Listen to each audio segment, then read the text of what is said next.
Hello, hello from beautiful Brewer, Maine. I hope you're all having a wonderful week. So for this week's project, I've decided to shake things up a little bit and I'm going to do two paintings. I'm not creating a diptych. The only part of the painting that is going to be similar on both paintings is the very top portion of the painting. I'm going to be creating two little abstract landscapes, and they're going to depict different areas of North America. So the one on the right will be an abstract landscape representative of my birth province, the province of New Brunswick, Canada. And the little landscape abstract on the left will be representative of the very first state that I lived in the US, and that's Colorado. I said that the top part of each painting would be similar on each of the two little pieces of paper. However, because I'm depicting two different landscapes, they are going to be different. So I guess the very only part of the painting that will be similar on each of them is the layer that I'm creating right now, and that's the sky. So I first applied a wash of blue paint, and I made it darker on the top and then a little bit lighter going towards the horizon line. And after I was done doing that, while the paper was still wet, I added some fine grained salt. And the salt that I'm adding is just exactly the same kind of salt that you might use as table salt. After applying the salt, I let my paper dry completely, and once the paper was dry, I rubbed the salt off using a piece of tissue. I've never really worked on two different little paintings like this at the same time for one video, so I'm not really sure how it's gonna go.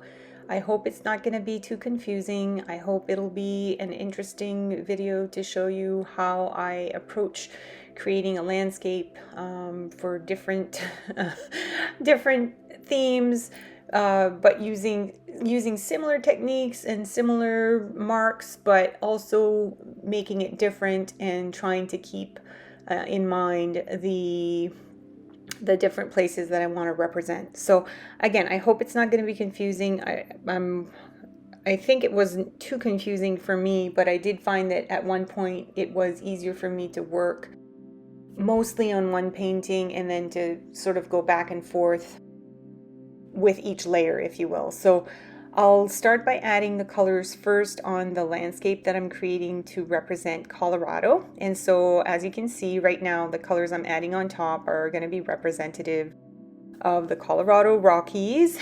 And so the colors are going to be very different because the landscape in New Brunswick is very different than the landscape in Colorado.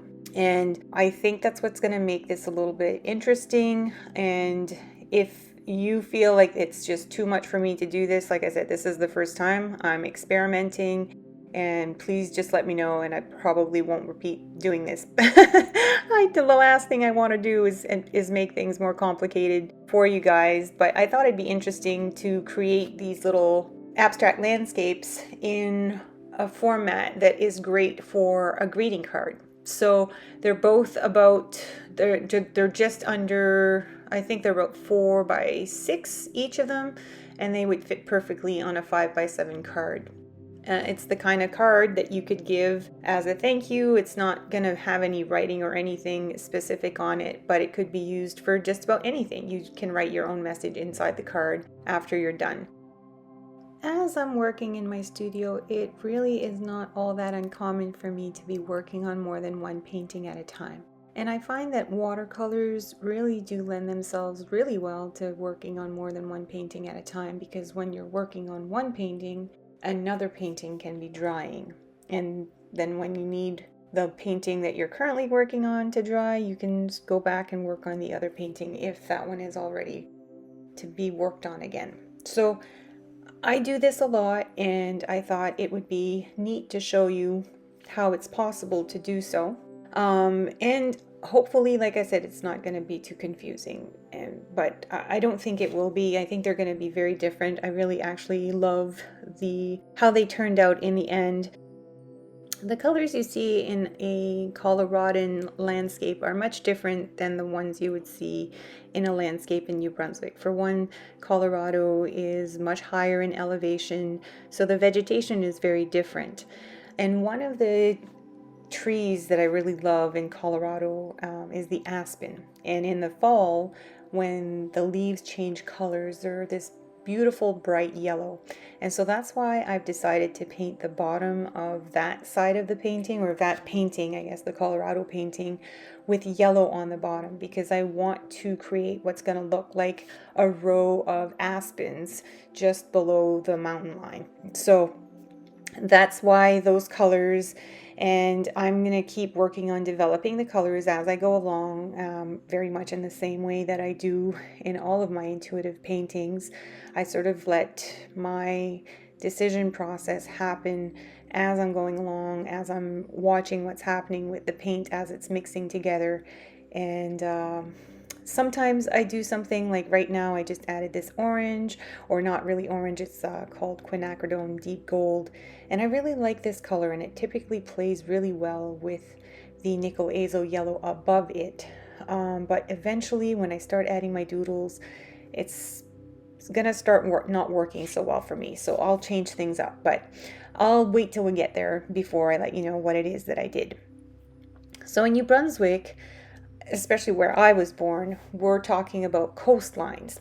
And New Brunswick is the province adjacent to Prince Edward Island and, of course, Nova Scotia and Quebec.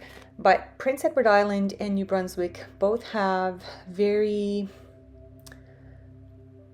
terracotta colored soil.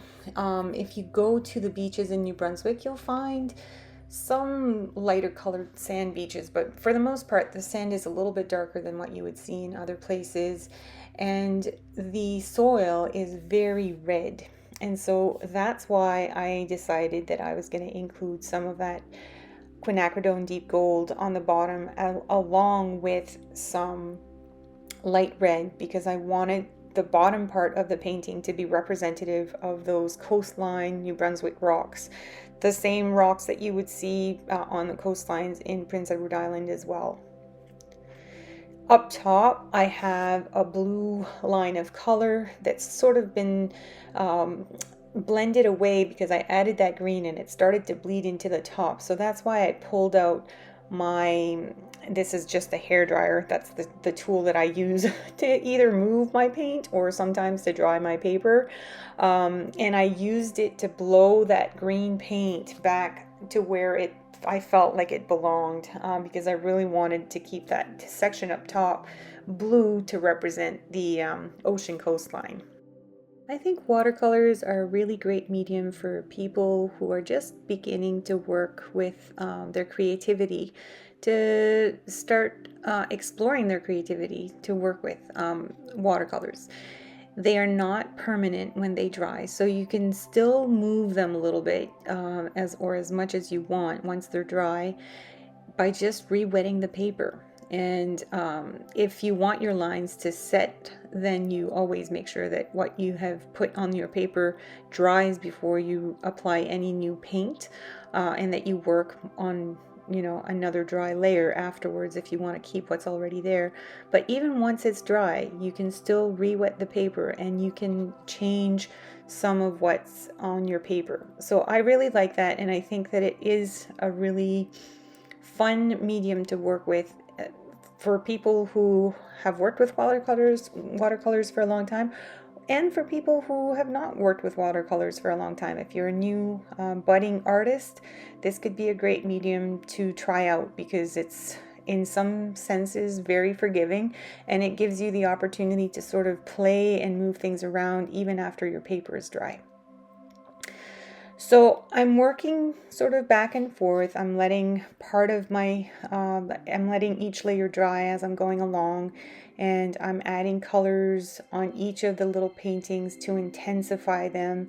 And I do this by either adding stronger pigmented color, so that just simply means that it's color that hasn't been mixed with too much water. And then on other occasions, I just go in with a little bit more water and do just a little bit of a wash. I don't like to have very defined lines in my paintings, and I often will really like the textures that get created when water touches the paper. So I try to just work with that. And if you can learn to let go of the need for things to be quote unquote perfect, or to look a certain way that might be perceived as perfect, and I've I've mentioned this on a number of occasions, I really do not believe in perfection. So for me, this is the greatest way to let go of that. I consider myself to be, if you will, a recovering perfectionist. I grew up feeling like I needed to live up to a certain standard, and that really put a lot of pressure on me. And sometimes it maybe helped me be very successful, but I also think that it helped create a lot of stress in my life and put undue pressure on me that really wasn't all that necessary. I think that sometimes that pressure, even though it can help push you to maybe work harder, working harder doesn't always work out to be the best way to work. You've certainly heard the expression, work smarter, not harder. I think letting go of perfectionism is a way of working smarter, if you will. And it's also a way to release the pressures that make creativity stressful. And really, if when something is very stressful, unless it's something we absolutely have to do, we don't really tend to want to do it. So for me, by letting go of that need for perfection, to just kind of go with the flow and embrace what's happening on my paper, and trust in the fact that I can create something beautiful no matter what shows up on the paper, that I always have the free will to change things up and to create what I want to create, then that I find is very freeing, and I hope it can be for you too.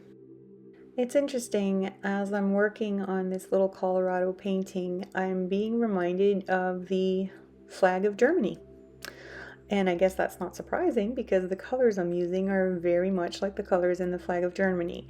And so it's kind of an interesting thing. I once was doing some studying around color theory and trying to learn, how different colors work best together. And one way to look at colors that sort of are either contrasting or colors that are complementary is, just look around you.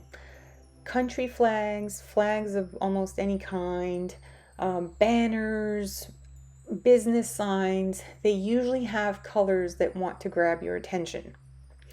So it's not surprising that here I am using colors that are found in the flag of Germany, and they really are popping on my little painting. Of course, this is not going to stay like that, and I do really want my painting to be representative of Colorado, and I think that as I'm going along, you'll see that it moves in that direction.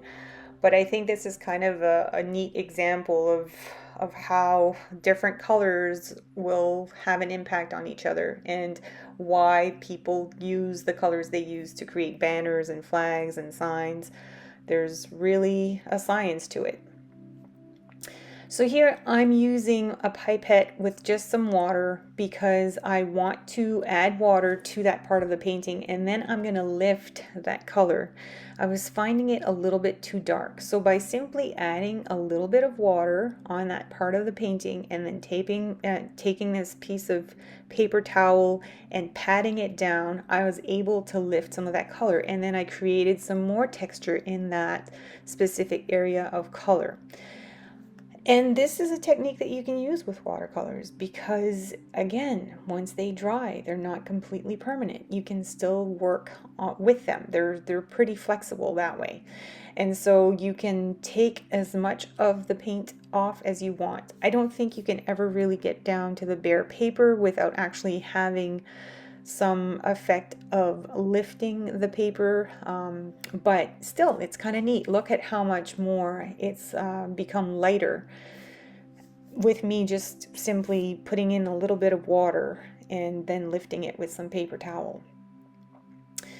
Now that both of my backgrounds are dry, and then I'm happy with how they look as a first layer.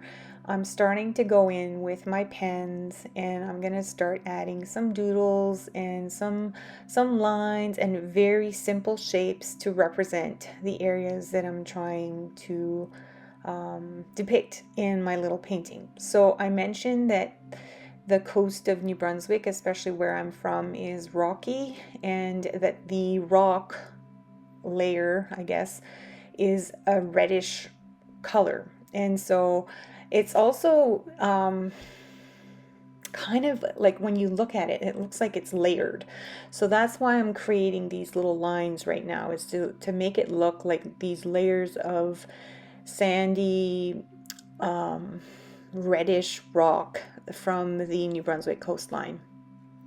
And I think for me it makes a lot of sense, and if you know, anyone from New Brunswick was watching this, I think they would identify with this as well. Is it looking exactly like the rocky coastlines of New Brunswick? No, it's not. I mean, this is an abstract painting. It's it's representative of the New Brunswick coastline, but it's certainly not exactly like the New Brunswick coastline. And in many ways, that's what makes it even more fun, because it makes it a lot more relaxing to create, and it's a fun little process of just sort of revisiting my childhood memories of spending time at the beach in New Brunswick, growing up with my brothers and sister, and playing with my friends.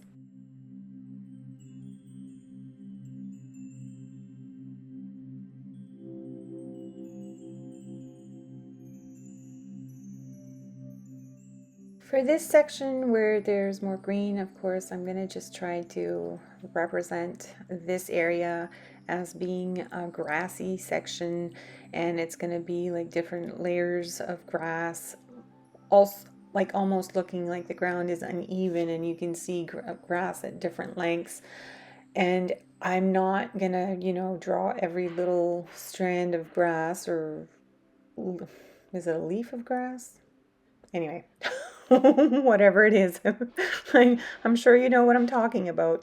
Um, but yeah, I'm doing it in an abstract way. So I'm creating what is gonna be for me representative of grass by using stippling. I'm gonna use vertical lines, and at some point I'll probably add some star gold, because, well, as you know, I love star gold, and it's gonna look really, really nice against these colors that are in the painting right now. So it's always about keeping it simple. I say that in every one of my videos. The simpler we can make things, the better it is, because it really helps keep us in the present moment. We don't have to do too much thinking. We can just sort of go along, focus on what it is we're doing without having to worry about what's coming up. As you can see, at this point of my process, I'm really focusing on one little painting at a time, and I felt more strongly motivated, I guess, to keep working on the New Brunswick painting, mostly because the ideas were coming to me faster. So I just went with it. I let my intuition guide me, and I decided that that was the right thing to do, and so I'm just focusing on this painting. When I feel ready to move on to the Colorado painting, I'll do it. But for now, I'm just going to focus on this one. And I think it might also make it easier for you all who are watching this at home to follow me in my process. If I were going back and forth doing doodles, it might be a little bit more confusing. I mean, they're two different paintings, quite different paintings, so I don't think it's going to be overly confusing, but I still want to make it easier to watch, and I don't want to bounce back and forth too much. So that's why I'm going to focus on this little so-called New Brunswick painting for now, and in a short while, when I feel satisfied with the details that I've created in this little painting, then I'll move on to adding details to the Colorado painting. Here I'm using some white gesso to go over my pen lines. My pens, my white pens, work really, really well when they're new, but when they start to get older and there's less ink in the pen, they don't tend to cover an area really well, so that's why I usually like to work with gesso.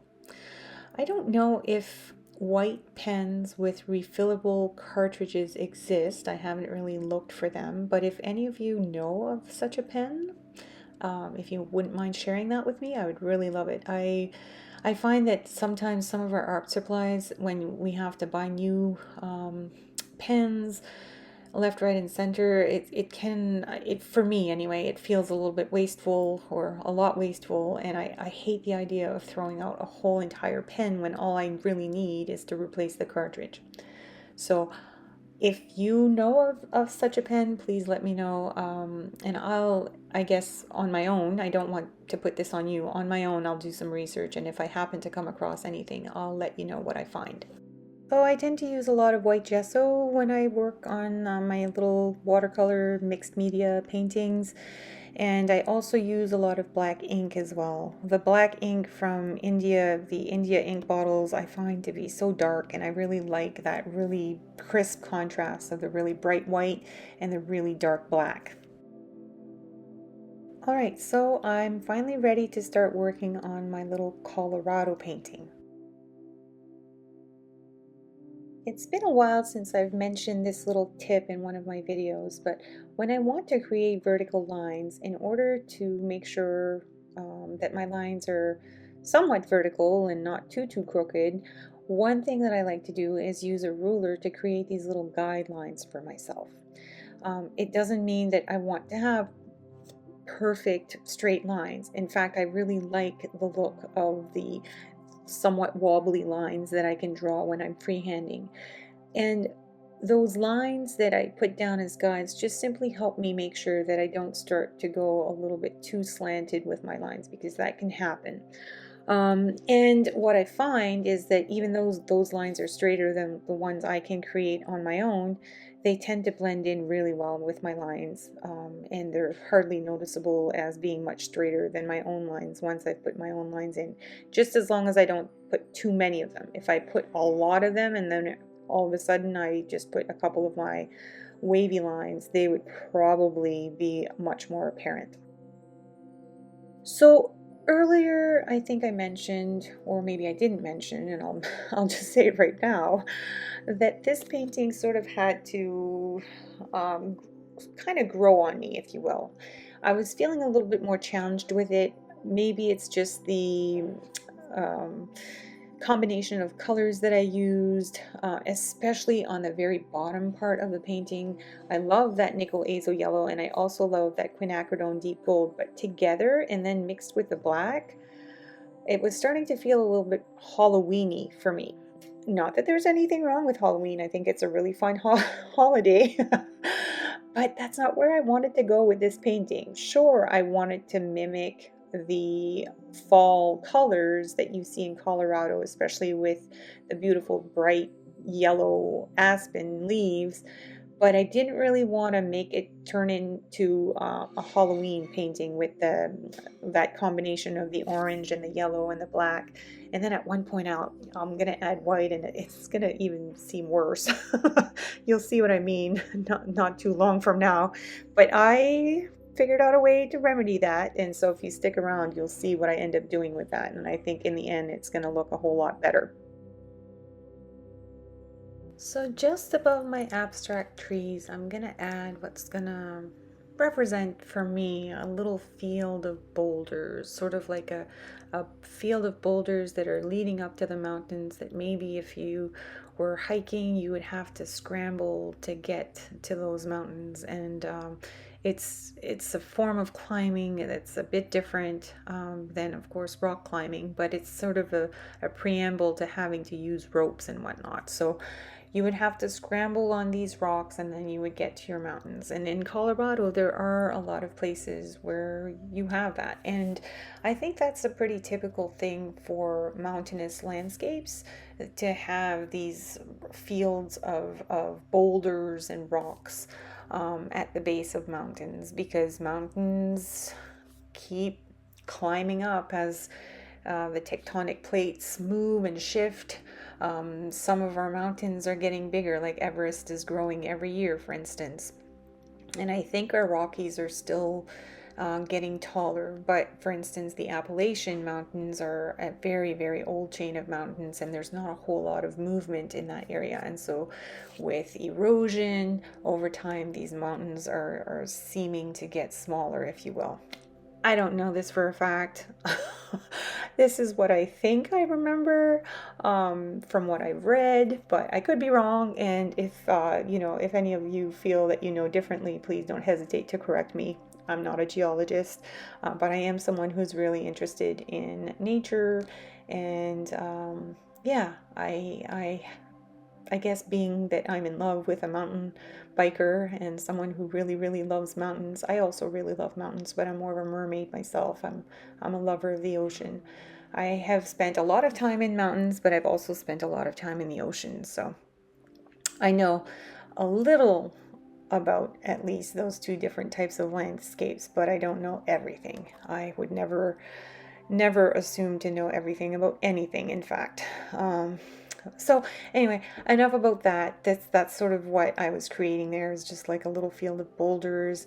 And now I'm just working on creating some details that are going to help distinguish that layer from the above layer, which is going to be my mountains.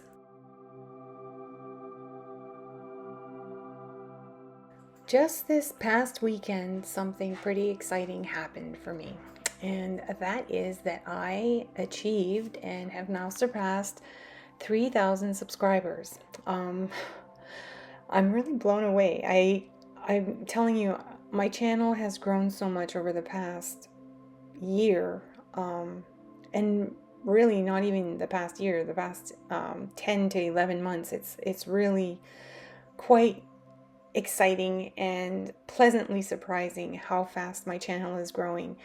And I think one of the things that has also happened that I'm really, really enjoying is that I'm also now starting to get to know you. I'm getting to know people that I would have never otherwise had a chance to connect with. And having had a chance to connect with you all through YouTube, by you watching my videos and then making a comment or asking me questions, this is giving me a chance to get to know you all. And it's making me feel more comfortable in my own journey as an artist and as a teacher. Because as I'm doing my video editing, I'm starting to feel like I'm not just talking to myself, but I'm talking to friends. And I'm talking to people I know. And when I first started, my friends and family, and thank goodness for them, were really my biggest supporters. And many of them are still watching my videos every week. And I know that they're cheering me on, and it feels so good to have their support. And I'm so thankful for that. Many of my aunts are watching, and hi, my Tante Diane and my Tante Janice. It's really nice that you are watching, and thank you for that. My mom watches every week. Damien watches every week. I'm so fortunate for that. But now I have people like you who are connecting with me on a weekly basis and sharing part of your artistic journey with me. And I feel so honored and privileged to be able to experience that with you. So thank you for being here on this journey with me. Thank you for subscribing. Thank you for liking my videos. And thank you most of all for making the time to reach out and to connect with me, because it really means a whole lot to me that you do so. And it means a tremendous amount to me that I'm having a chance to get to know you as well as you get to know me. I finally reached a point in my painting process where I am feeling ready to start adding some of that star gold. And like I mentioned earlier, I find that this color works really, really well with the colors that I have in my little New Brunswick painting. And you'll see also that in the Colorado painting, when I start adding it to the section where I'm gonna be calling it my aspens, it's really gonna make that section of the painting come alive, and it's gonna really shift the painting. So I love this color. I know I talk about it each and every week because I use it almost each and every week. But I love it because it's very shimmery, and it is a very nice way to create both some color contrast in that it's an iridescent color and it contrasts with the matte colors in the background, and it also adds a nice complement of color in this case because we have a lot of earthy colors, and that gold of course is a really nice complement to those colors. And yeah, I think it really shines. Need I say more? The star gold, of course, looks especially nice when it's on top of this green section and next to the blue section at the very top. And this is because the blue and the gold are complementary colors, and so they make each other stand out. And you know, kind of like what I was mentioning earlier when I was talking about the Colorado painting and saying that the colors were reminding me of the colors in the flag of Germany. When you're looking for colors that will help each other shine, it's always a good idea to try to include colors that are complementary to each other.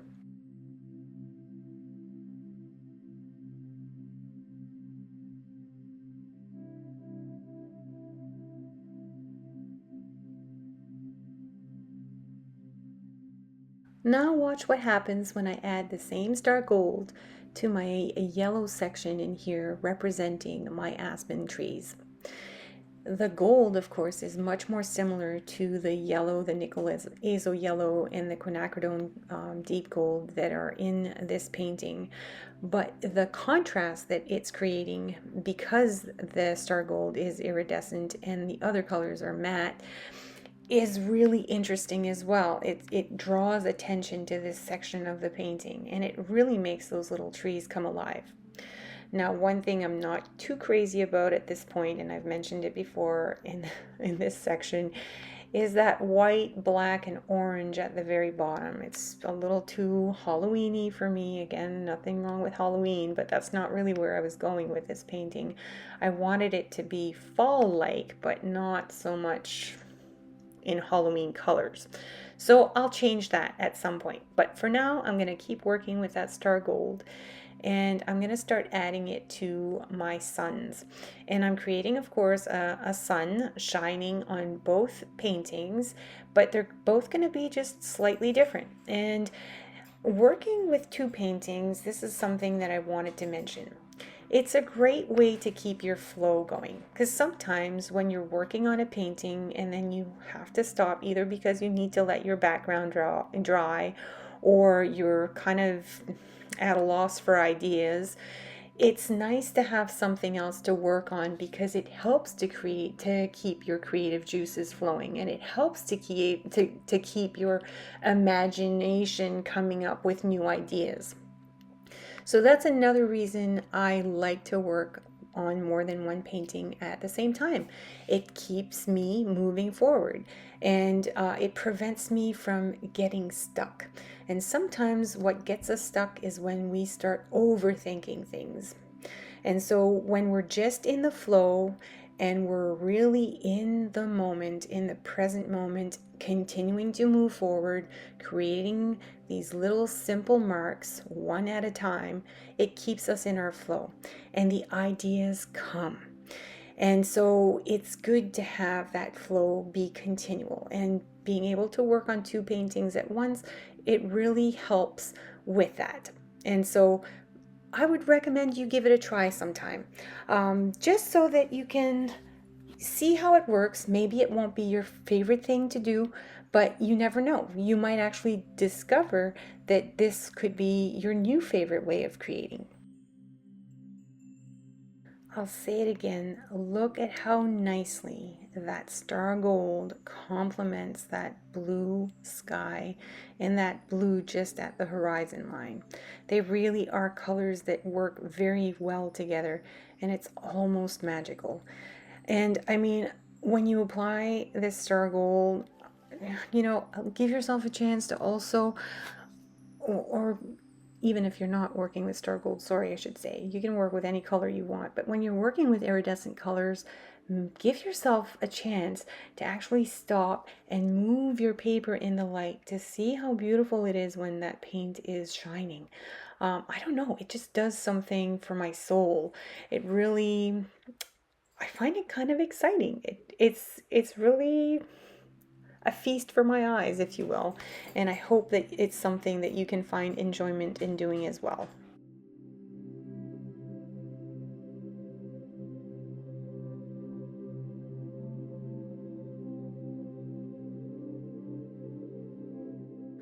Now I've moved on to working on my sun for the Colorado painting, and although the two suns for each painting are similar, they are not exactly the same.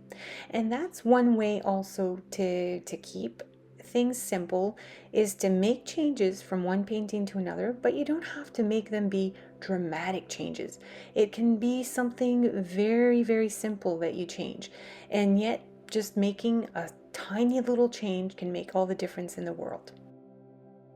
As I was working on creating these details on both paintings, it finally dawned on me what I could do to change the bottom portion of the painting that I didn't like so much. And what I discovered as I was running my wet brush over the paint and the ink is that that white ink that I use was not permanent. So typically I would want it to be permanent, and I would feel disappointed if it weren't sticking to my painting in the way that I want it to. But in this case, it's actually a really happy surprise that I'm discovering that this ink is not permanently set, so I can wet it and take it off, and that's what I did. After I took off the white ink and muted down the black and the orange ink by simply just blending it with some water, I also added some green, and I think that that really helped the section. You'll see when it dries that it looks different, and I think it looks way better as well.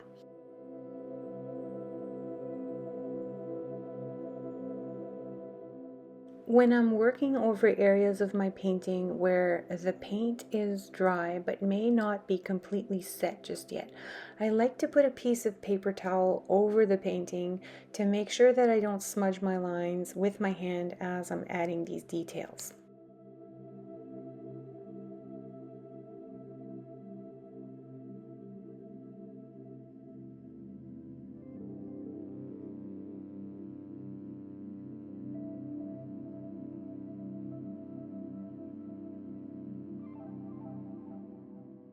For my Colorado painting, I had colored in the center of the sun with that star gold.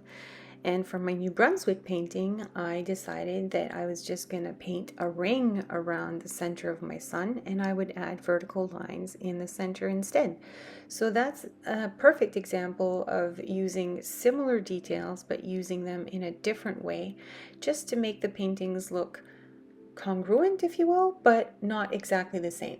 And so it sort of helps you develop a style, if you will. Like for me, that's kind of part of my style. I like to work a lot with vertical lines and stippling and dots, and it's always simple details, but these simple details show up in most of my paintings. And so a number of people have mentioned to me in the past, oh, I really can recognize your artwork as soon as I see it. I know it's you. And that's because there is an element, or elements, there are elements that I create in most of my paintings, and that helps to make sort of a little bit of a collection of paintings, if you will.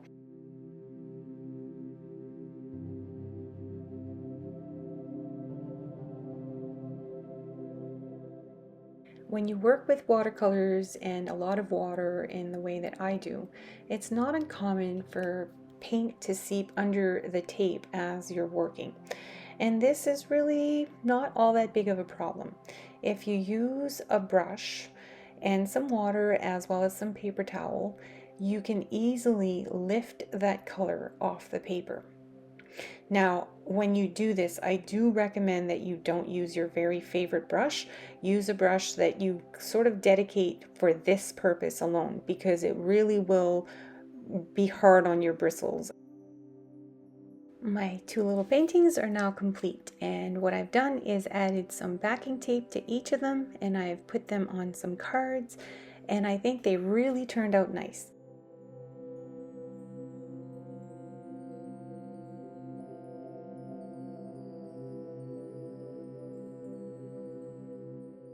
Let's move in to have a closer look at the details of each of these little paintings.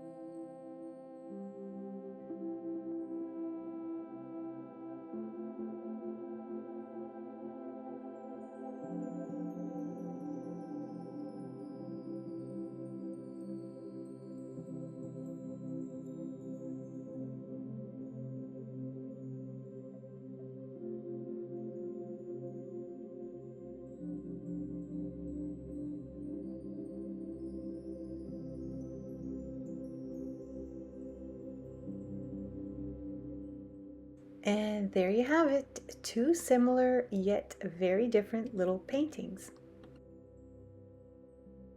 I hope you enjoyed watching this video as much as I enjoyed creating these little paintings for you.